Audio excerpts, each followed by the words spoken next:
ఉమ్మడి కరీంనగర్, ఆదిలాబాద్, నిజామాబాద్, మెదక్ సంబంధించిన పట్టభద్ర ఎమ్మెల్సీ ఎన్నికల తుది ఘట్టం అయితే ముగియనుంది. ఈ రోజుతోటి సాయంత్రం అయితే ప్రచారానికి తెరపడనున్నది. ఇప్పటికే గత ఫిబ్రవరి 1 నుంచి అయితే ఇప్పటి వరకు అయితే ఎన్నికల హడావిడి కోలాహలం నడుస్తుంది.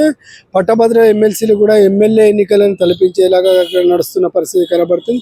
ఈ నేపథ్యంలో హేమీలంతా వచ్చే కరీంనగర్, ఆదిలాబాద్, నిజామాబాద్, మెదక్లో అయితే ప్రచారం చేస్తున్న పరిస్థితి కనబడుతుంది. అటు బీజేపీ కావచ్చు, ఇటు కాంగ్రెస్ కావచ్చు, మిగతా పార్టీలు కావచ్చు, పెద్ద ఎత్తున అయితే ప్రచారం జోరందుకు.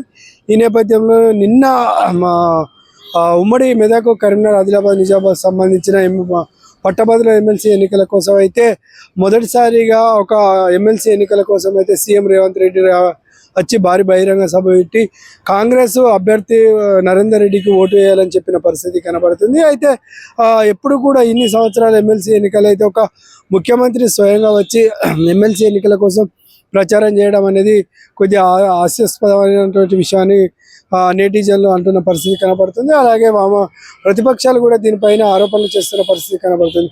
అయితే నిన్న మంచిర్యాలలోని పట్టభద్ర ఎమ్మెల్సీల భారీ బహిరంగ సభలో మాట్లాడుతూ రేవంత్ రెడ్డి బీఆర్ఎస్ అయితే ఒక పార్టీ టికెట్ అభ్యర్థిని అయితే నిలబెట్టలేకపోయింది. మరి బీఆర్ఎస్ పార్టీ అభ్యర్థిని నిలబెడితే మరి కవిత, కేసీఆర్, కేటీఆర్, హరీష్ రావు ఓటు ఎవరికి వేస్తున్నారు అనే విషయాన్ని అయితే మాట్లాడడం కూడా జరిగింది. అయితే రేవంత్ రెడ్డి మాట్లాడుతూ బీఆర్ఎస్ పార్టీ ఎమ్మెల్సీ అభ్యర్థి అయితే లేని పక్షంలో అంటే మీరు ఖచ్చితంగా బీజేపీకే ఓటేయాలని చెప్తున్న పరిస్థితి కనబడుతుందని రేవంత్ రెడ్డి అయితే ఎద్దేవా చేశారు. అయితే బీఆర్ఎస్ అలాగే బీజేపీ రెండు పార్టీలు ఒకటే.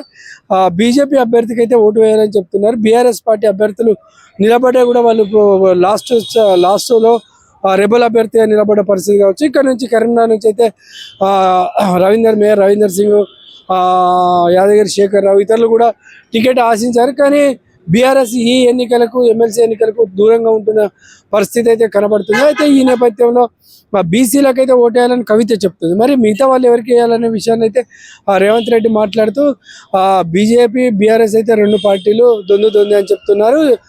ఇండైరెక్ట్గా బీజేపీకి అయితే ఓటు వేసి బీజేపీ అభ్యర్థిని అయితే చిన్మల అంజిరెడ్డిని అయితే గెలిపించాలని కోరుతున్న పరిస్థితి కనబడుతుంది. కాబట్టి ఖచ్చితంగా ఈ ప్రతిపక్షాల కుట్రను తిప్పికొట్టాలంటే ఖచ్చితంగా కాంగ్రెస్ పార్టీకి ఓటేయాలంటూ రేవంత్ రెడ్డి అయితే నిన్న సభలో అయితే చెప్పడం కూడా జరిగింది. అయితే ఇప్పటికే దీనికి సంబంధించి మరి కేంద్ర మంత్రులు, ఇటు ముఖ్యమంత్రులు కావచ్చు, ఈ 4 ఉమ్మడి జిల్లాల పరిధిలో అయితే ఎమ్మెల్సీ అభ్యర్థులకు ఓటేయాల చెప్తున్న పరిస్థితి కనబడుతుంది.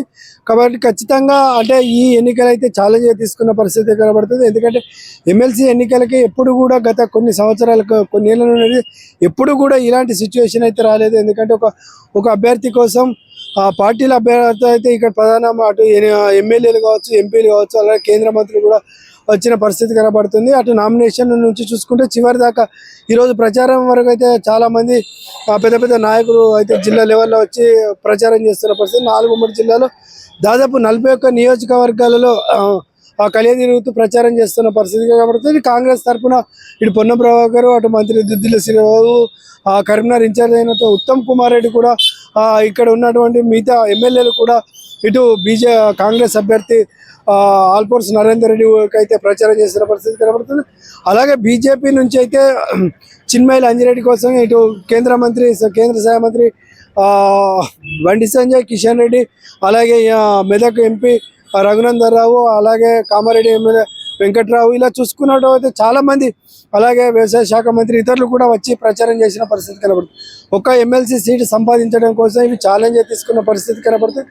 అయితే ఈ నేపథ్యంలో భారీ బహిరంగ సభలు పెట్టి ఇప్పటికే ప్రచారం చేస్తున్న పరిస్థితి. మా అభ్యర్థిని గెలిపించాలంటే మా అభ్యర్థి ఈ రోజుకైతే తుదిఘట్టం నేపథ్యంలో నిన్నటి వరకు అయితే చాలామంది పెద్ద నాయకులు వచ్చి ప్రచారం చేస్తున్న పరిస్థితి కనబడుతుంది.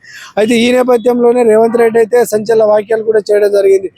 బీజేపీ అలాగే బీఆర్ఎస్ పార్టీలు ఎటువైపు అంటూ చేశారు. అయితే కేసీఆర్ మరి క్యాండిడేట్ నిలబెట్టలేరు, హరీష్ రావు, కేటీఆర్, కవిత ఎవరికి ఓటేస్తారని చెప్తున్న పరిస్థితి కనబడుతుంది.